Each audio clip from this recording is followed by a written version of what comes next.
Welcome दोस्तों, आज हाजिर हूँ फिल्म विक्रम वेदा के रिलीज से पहले कुछ बातें विक्रम वेदा की और कुछ बातें, कुछ यादें साउथ की।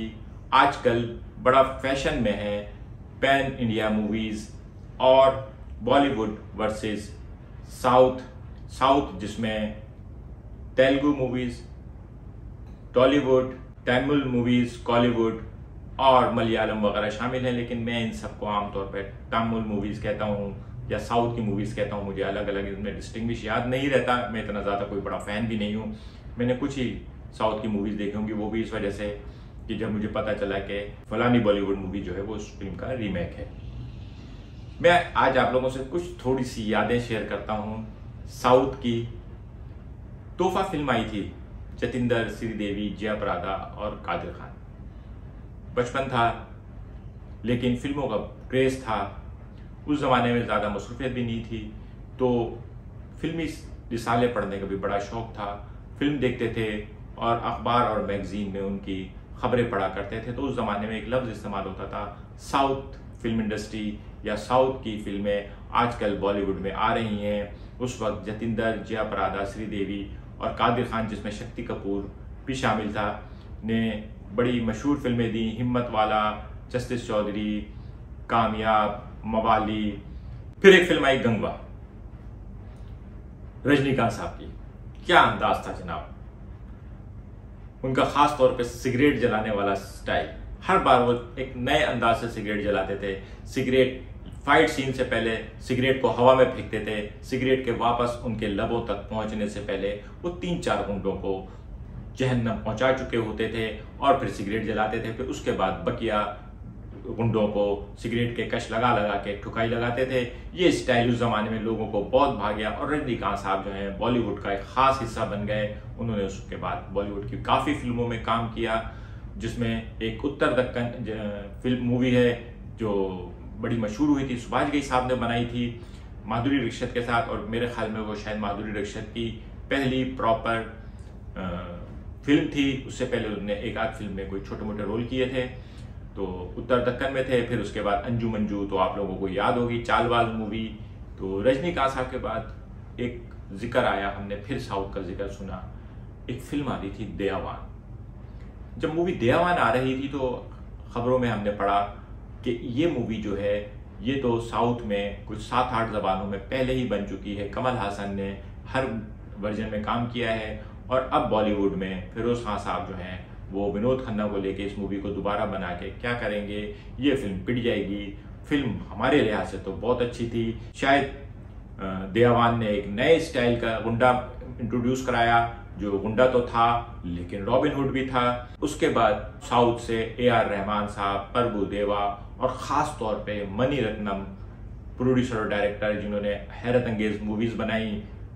तो साउथ का जिक्र बॉलीवुड में चलता रहा। इसी बीच में नागार्जुन ने काफ़ी मूवीज़ में काम किया। ख़ास तौर पे फिल्म खुदा गवाह में संजय दत्त की गिरफ्तारी के बाद नागार्जुन को लिया गया और बाद में उस फिल्म की नाकामी का जिम्मेदार भी नागार्जुन को करार दे दिया कि मैंने तो ये रोल जो है संजय दत्त के लिए लिखा था। उसके बाद फिर आया नई सदी, नया हज़ारवां मिलीनियम।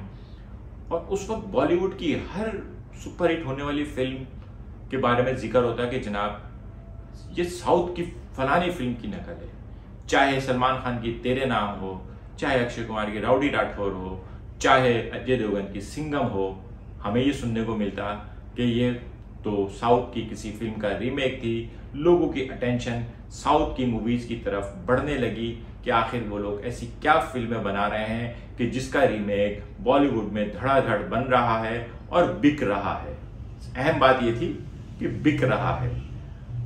उसी जमाने में तमिल मूवीज के डब वर्जन आने लगे। हल्के हल्के लोग तमिल मूवीज से वाकिफ होने लगे, लेकिन ज्यादातर तमिल मूवीज हंसी मजाक वाले सीनों की वजह से याद रखी जाती थी। बहुत ज्यादा एक्स्ट्रा ऑर्डिनरी एक्शन। आप साउथ की मूवीज को उठा के देख लें, उसमें एक्शन होता है, उसमें कॉमेडी होती है, उसमें थोड़ा सा इश्क होता है, थोड़े से डांस होते हैं। डांस भी बहुत तेज होता है, एक्शन भी बहुत तेज होता है, कॉमेडी भी बहुत ज्यादा होती है और इश्क भी। अमूमन फिल्म शुरू होने से पहले ही हीरोइन को इश्क हुआ होता है, वो हीरो को देखते ही जो है ना उसके इश्क में गिरफ्तार हो जाती है। आप साउथ की किसी भी मूवी को उठा के देख लें, इश्क होने की जो स्पीड उनकी है, रोशनी की लाइट की स्पीड से ज्यादा तेजी से हीरोइन को इश्क होता है, और इश्क कराने में वो अपना टाइम बिल्कुल भी जाया नहीं करते, बल्कि इश्क पहले करा देते हैं, उसके बाद शादी वादी की बातें चलती रहती हैं। अमूमन साउथ मूवीज में आपने देखा होगा कि शादी भी इतना बड़ा प्रॉब्लम नहीं होती, हीरो हीरोइन की शादी भी कोई इतना खास मसला नहीं होती, बशर्ते कि हीरोइन जो है वो विलन की बहन ना हो। विलन की बहन हो तो फिर जाहिर है उसके बाद हीरो को जो है ना हीरोइन को पाने के लिए विलन को तबाह बर्बाद करना होता है। लेकिन ये अब एक मुकाबले का दौर शुरू हो चुका था। यही वो पीरियड था जब बॉलीवुड में फिल्मों के बिजनेस की कलेक्शन डिस्कस होने लगी। पहली बार वांटेड मूवी के बाद, शायद मुझे अगर मुझे याद आ रहा हो तो, फिल्मों की कलेक्शन डिस्कस होने लगी, 100 करोड़ क्लब डिस्कस होने लगे। फिल्मों की कामयाबी और नाकामी का बैरोमीटर जो है वो 100 करोड़ क्लब बन गया।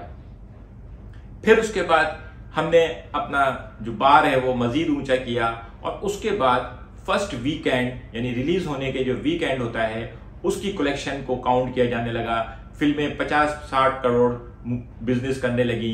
वो फिल्में जो किसी फेस्टिवल की वजह से एक दिन पहले यानी फ्राइडे से एक दिन पहले थर्सडे को रिलीज होती थी, उनके कलेक्शन को काउंट किया जाता था, फिर डिस्काउंट किया जाता था कि ये फेस्टिवल रिलीज है, ये नॉन फेस्टिवल रिलीज है, ये फ्राइडे रिलीज है, ये इस फलानी रिलीज है।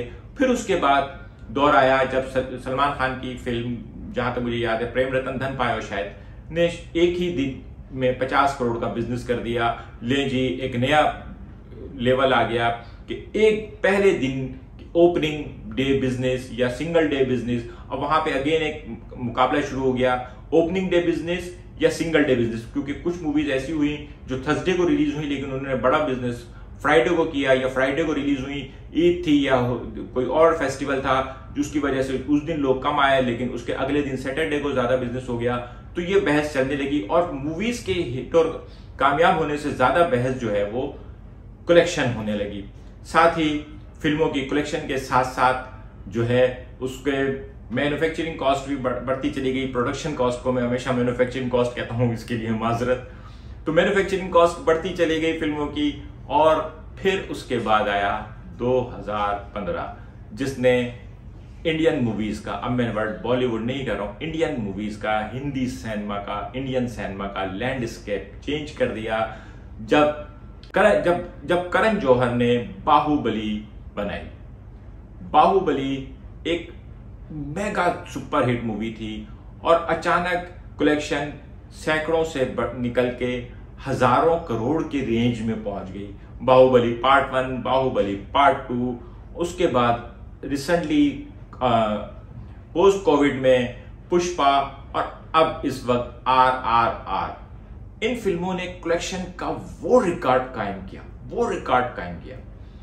Baahubali part 1, Baahubali part 2, post COVID में पुष्पा, KGF पार्ट 2 और RRR। इन फिल्मों ने ओवरऑल इंडिया और ओवरसीज में कलेक्शन के वो रिकॉर्ड कायम किए कि तमाम पिछले रिकॉर्ड शटर कर दिए, और अब हर तरफ 1000 करोड़, 1200, 1500 करोड़ की बातें होने लगी। ऐसे में बॉलीवुड की मूवीज कोई मजा नहीं दे रही थी। उनकी बड़े बजट की फिल्म 83 बुरी तरह से फ्लॉप हो गई। क्यों फ्लॉप हो गई मुझे नहीं पता, मैंने उस मूवी को बहुत एंजॉय किया था। मैंने 83 का फाइनल देखा नहीं था, हल्के से सुना था, लोग बातें कर रहे थे कि इंडिया चैंपियन बन गया है, लेकिन मुझे उस फिल्म को देखते हुए बहुत सारी चीजें याद आई। मुझे वेस्ट इंडीज की टीम याद आई, मुझे बॉब विल्स याद आया जो मैंने इमरान खान के व्लॉग में जिक्र किया था। अदरवाइज अगर मैंने 83 मूवी ना देखी होती तो शायद मुझे बॉब विल्स याद भी नहीं रहता। तो बहुत सारा कुछ रिकॉल करने को मिला मुझे उसमें, लेकिन शायद इस वजह से वो मेरे बचपन के जमाने को डिस्क्राइब कर रहे थे, और उन लोगों को मैं पहचानता हूं, वो मेरी मेमोरी में है। और आज के खिलाड़ियों से ज्यादा मैं उस पीरियड के क्रिकेटरों को ज्यादा अच्छी तरीके से याद करता हूँ। जाहिर है उस वक्त मेरी मेमोरी कार्ड में जो है ना मेमोरी बहुत कम थी, 128 GB की जो मेमोरी थी उसमें से शायद 8-10 GB इस्तेमाल हुई भी थी, तो सारी चीजें परमानेंट हैं। फिर अभी पृथ्वीराज, उसके बाद हाल ही में रिसेंटली ब्रह्मास्त्रा मूवी ने बजाय तो कुछ 100 करोड़ का बिजनेस कर लिया है, लेकिन उसकी जो प्रोडक्शन कॉस्ट के बारे में बातें सुनते हैं तो उसकी वजह से अभी तक ये डिसाइड करना मुश्किल है कि वो सुपर हिट है या सुपर फ्लॉप है। उसे जितना भी सुपर हिट कह दें, लेकिन वो किसी भी तरीके से प्रॉफिटेबल नहीं कैलकुलेट हो रही। देखते हैं ओटीटी और सैटेलाइट राइट के बाद ब्रह्मास्त्र का क्या होता है। और अब आते हैं उस मूवी की तरफ जिसकी वजह से मैं ये व्लॉग बना रहा हूं, विक्रम वेदा तामुल मूवी विक्रम वेदा, जिसमें वेदा का किरदार ने दुनिया को हैरान और परेशान कर दिया था। इस पे मैं इसके अगले पार्ट में बात करूंगा। फिर मिलेंगे, पार्ट 2 का इंतजार कीजिएगा, अपनी राय जरूर दीजिएगा। शुक्रिया।